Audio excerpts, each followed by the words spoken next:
Timur اور امیر حسین کے مشترکہ فوجوں نے افغانستان کے ساتھ ساتھ ماوراؤن نہر کے علاقے کو بھی فتح کر لیا، جبکہ الیاس خواجہ اپنے والد تغلق خان کے مرنے کے بعد مغولستان کا حاکم بن چکا تھا۔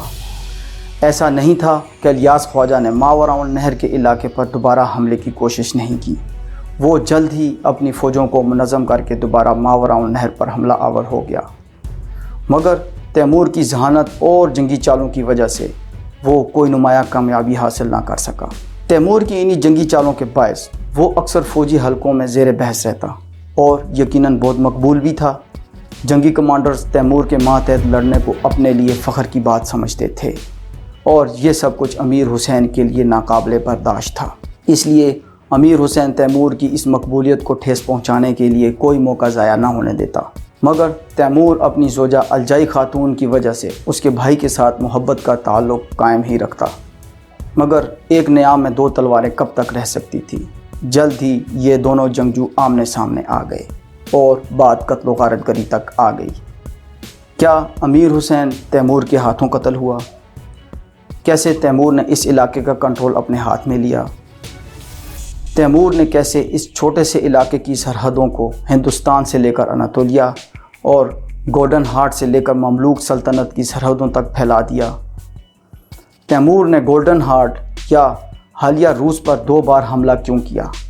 آپ دیکھ رہے ہیں تاریخی معلوماتی چینل سیکھو جانو، اور آج کی اس ویڈیو تیمور سے امیر تیمور بننے تک پارٹ 2 میں ہم آپ کو یہی سب کچھ بتائیں گے۔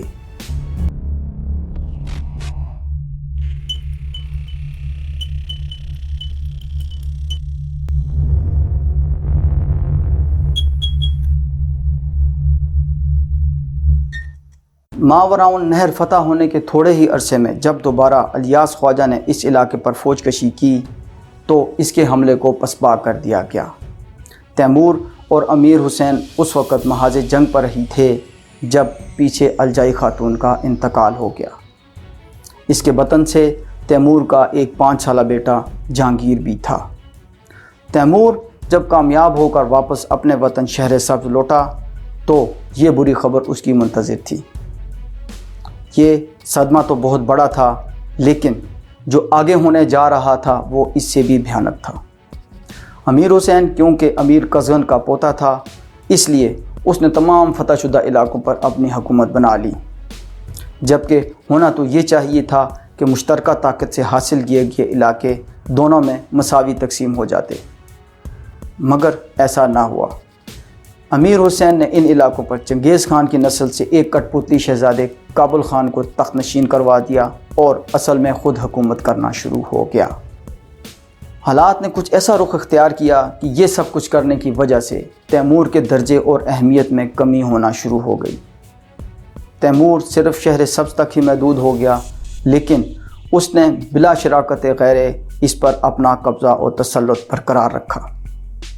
تیمور کی زوجہ الجائی خاتون کے مرنے کے بعد امیر حسین کے رویے میں اس قدر تبدیلی نے تیمور کو بہت محتاط کر دیا۔ تیمور نے حد الوسع کوشش کی کہ وہ حکومت کی اس جنگ سے دور ہی رہے۔ امیر حسین نے نہ صرف تیمور بلکہ دوسرے تاتاری اور ترک سرداروں کی طاقت کا زور توڑنے کے لیے اور بھی بہت سے ایسے اقدامات کیے جس سے ملک میں بے چینی اور افراتفری پھیل گئی۔ خانہ جنگی اور افراتفری کے اس زمانے میں مغلوں کی طرف سے اس علاقے پر متواتر فوج کشی ہوتی رہی اور تقریباً 6 سال تک یہ علاقہ فوجی چھاونی بنا رہا۔ تیمور چونکہ ایک ماہر جنگی کمانڈر تھا، اس لیے وہ الیاس خواجہ کے مقابلے میں میدان جنگ میں ہی رہا، جبکہ امیر حسین سرداری کے مزے لیتا رہا۔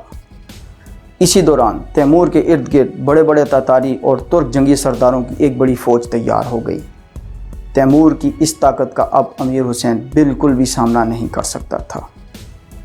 تیمور نے ایک ایک کر کے تمام شہر اور قلعے امیر حسین کی فوج سے اپنے قبضے میں لینا شروع کر لیے۔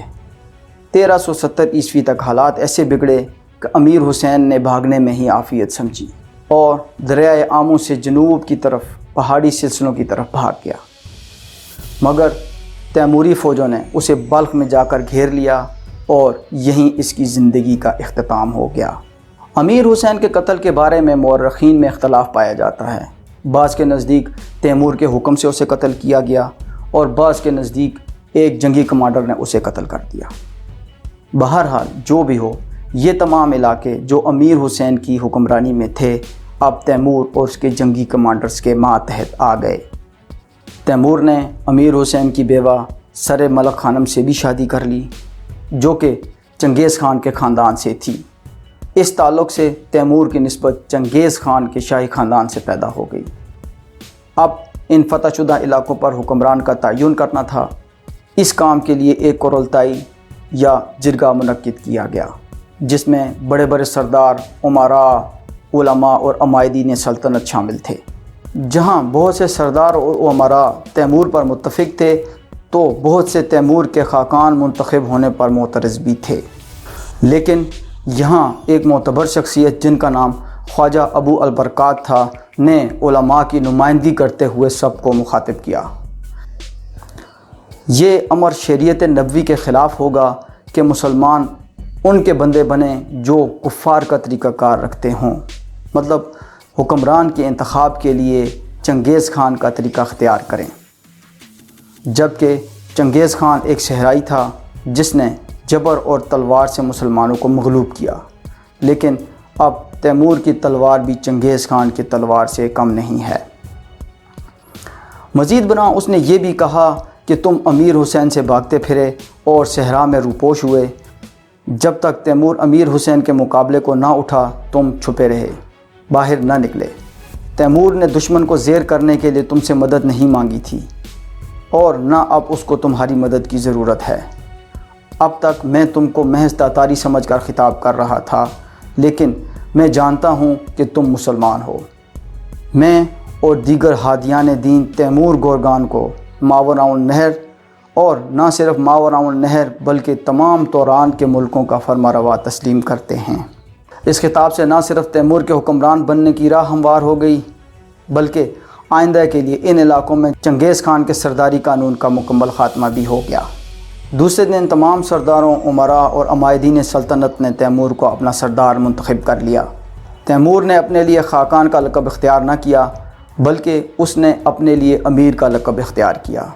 تیمور اب امیر تیمور بن کر ان علاقوں پر حکمران بن چکا تھا۔ تیمور نے بلخ میں حکومت سنبھالتے ہی اپنے دشمنوں کا قلع کما شروع کر دیا۔ سب سے پہلے اندرونی سازشوں کا خاتمہ کیا، پھر مغلوں کی طرف متوجہ ہوا۔ اس بات کا انتظار نہ کیا کہ وہ حملہ کریں گے، بلکہ خود ہی حملوں میں پہل کر دی۔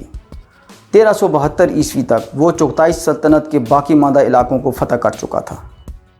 اس کے ساتھ ساتھ اس نے گولڈن ہارٹ کے بعض شہروں کو بھی فتح کر لیا اور اپنی سرحدوں کو بحر خوارزم یا ایرل سی تک لے گیا۔ ان شہروں میں اورگن جیسا اہم ترین شہر بھی تھا۔ یہاں آپ کو ان علاقوں کی سیاسی صورتحال بھی بتاتے چلیں۔ چنگیز خان کی سلطنت کا 3/4 حصہ دنیا کے نقشے سے مٹ کر چھوٹے چھوٹے حصوں میں بٹ چکا تھا۔ چغتائی سلطنت کے ایک بڑے حصے پر تو مغلستان کی سلطنت بن چکی تھی، جبکہ بقایا حصہ امیر تیمور کے پاس تھا۔ الخانی سلطنت کا حال بھی کچھ اس سے مختلف نہ تھا، وہ بھی مختلف سرداروں میں بٹ چکی تھی، جبکہ گولڈن ہارٹ کی سلطنت قدرے مضبوط تھی۔ اور اس کے ساتھ ساتھ امیر تیمور نے سمرقند کو اپنی تیموری سلطنت کا دارالحکومت بنا رکھا تھا۔ 1378 میں تیمور کے دربار میں قریبی سلطنت گولڈن ہارٹ سے ایک شہزادہ تغتمش سیاسی پناہ لینے آ گیا، اور تیمور نے اسے پناہ بھی دے دی۔ جلد ہی تیمور کے پاس گولڈن ہارٹ کے حاکم ارس خان کے قاصد پہنچ گئے اور تغتمش کو حوالے کرنے کی درخواست کی، مگر تیمور نے یہ درخواست رد کرتے ہوئے کہا کہ تغتمش ہماری پناہ میں ہے۔ تیمور کے نزدیک چنگیز خان کی اولاد میں سے ایک شہزادے کا اس کے دربار میں موجود ہونا بڑے اعزاز کی بات تھی۔ زیادہ وقت نہیں گزرا تھا کہ ارس خان کا انتقال ہو گیا۔ تیمور نے تغتمش کی مدد کی اور اس کو گولڈن ہارٹ پر تخت نشین کروا دیا۔ لیکن تھوڑا ہی عرصہ گزرا تھا کہ تغتمش نے امیر تیمور کی سرزمین پر حملے کرنا شروع کر دیے، کیونکہ وہ امیر تیمور سے وہ سارے علاقے واپس لینا چاہتا تھا جو کبھی گولڈن ہارٹ کا حصہ تھے، جن میں بطور خاص امیر ترین شہر اورگنج اور گرد و نواح کے علاقے شامل تھے۔ ان جنگوں کا احوال ہم آپ کو آگے چل کر بتاتے ہیں۔ 1379 عیسوی میں تیمور نے ہرات کے حکمران خاندان کرد کو ایک خط کے ذریعے اپنی اطاعت قبول کرنے کو کہا۔ جب انہوں نے انکار کیا تو 1381 عیسوی میں تیمور نے ہرات شہر پر حملہ کر دیا۔ تیمور جو شہر یا قلعہ فتح کرتا بے درے قتل و غارت گری کرتا، ماں سوائے ہنرمندوں، شاعروں اور علماء کے تمام بے قصور افراد کو قتل کر دیا جاتا۔ اس سے قبل کہ امیر تیمور بھی قتل و غارت گری کرتا، ہرات کے حکمران خاندان نے اس کی اطاعت قبول کر لی، اور اسی طرح تیمور نے اگلے سال نیشاپور اور اس کے ارد گرد کے علاقوں پر بھی قبضہ کر لیا۔ 1385 عیسوی میں اس نے قندھار اور سستان پر بھی قبضہ کر لیا۔ 1386 عیسوی میں اس نے اپنے قدم ایران کی طرف بڑھائے۔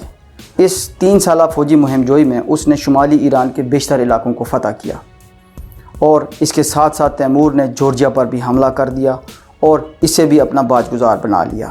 1391 عیسوی میں تکتمش نے اورگنج اور دوسرے خوارزمی شہروں کی واپسی کے لیے امیر تیمور سے مطالبہ کر دیا۔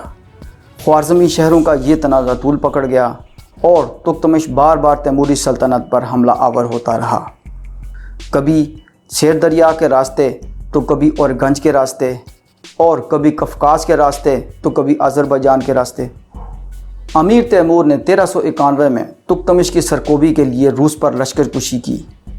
امیر تیمور اپنے عظیم لشکر کو قازقستان کے راستے بے آب و گیا میدانوں اور برفزاروں سے کامیابی سے گزار کر لے گیا اور موجودہ سمارا کے قریب تکتمش کو ایک خونریز جنگ میں شکست دے دی، مگر تکتمش بھاگنے میں کامیاب ہو گیا۔ امیر تیمور نے ان علاقوں میں ایک نیا خان مقرر کیا اور دہشت کی تاریخ رقم کرتے اپنے علاقے میں واپس لوٹ گیا۔ 1392 عیسوی میں تیمور نے ایران کے بقایا علاقوں پر لشکر کشی کر دی۔ اس 5 سالہ جنگی مہم میں اس نے مظفر ڈائنیسٹی کو مکمل تباہ و برباد کر دیا۔ ہمدان، اصفہان، شیراز کو بھی اپنی سلطنت میں شامل کر لیا۔ اب تیموری سلطنت کی حدود عراق کی سرحدوں کے ساتھ مل رہی تھی۔ اگست 1393 میں امیر تیمور نے اچانک عراق پر حملہ کر کے سلطان احمد جلائر کو ایک بڑا سرپرائز دے دیا۔ بغداد کے سلطان احمد جلائر کو صرف اپنی جان بچانے کا ہی موقع مل سکا اور وہ مملوک سلطنت کی طرف بھاگ گیا۔ اس طرح بغیر کچھ زیادہ جد و جہد کیے عراق بھی تیموری سلطنت کا حصہ بن گیا۔ تیمور کی ان جنگی مہموں کا سلسلہ بڑی تیزی سے جاری تھا۔ ان فتوحات میں انسانوں کو بڑی بے دردی سے قتل کیا جاتا اور کھوپڑیوں کے مینار کھڑے کیے جاتے۔ 2 ماہ بغداد میں قیام کے بعد امیر تیمور نے یہاں ایک فوجی دستے کو مامور کیا اور واپس تبریز پہنچا ہی تھا کہ اسے اطلاع ملی کہ تکتمش نے دوبارہ گولڈن ہارڈ پر حملہ کر دیا ہے۔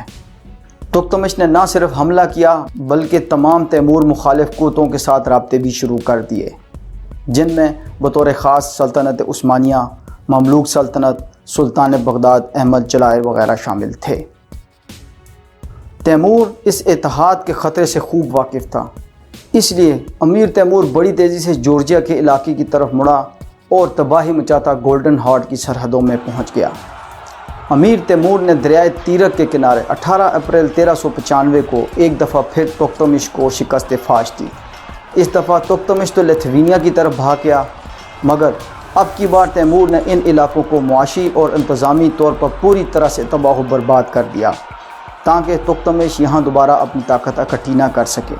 امیر تیمور نے مزید پیش قدمی کر کے گولڈن ہارڈ کے دارالحکومت سرائے کو تباہ و برباد کر دیا اور اس کی اینٹ سے اینٹ بجا دی۔ اس مہم کے دوران تیمور نے استرخان، ماسکو، کیف اور کریمیا کے شہروں کو بھی فتح کر لیا۔ 1330 عیسوی میں بننے والے گولڈن ہارڈ کے تجارتی راستے کو بھی مکمل طور پر تباہ و برباد کر دیا گیا۔ قتل و غارت گری کے ساتھ ساتھ ان علاقوں کی تمام دولت سمیٹ کر اور ہنرمندوں کو لے کر امیر تیمور واپس سمرقند روانہ ہو گیا۔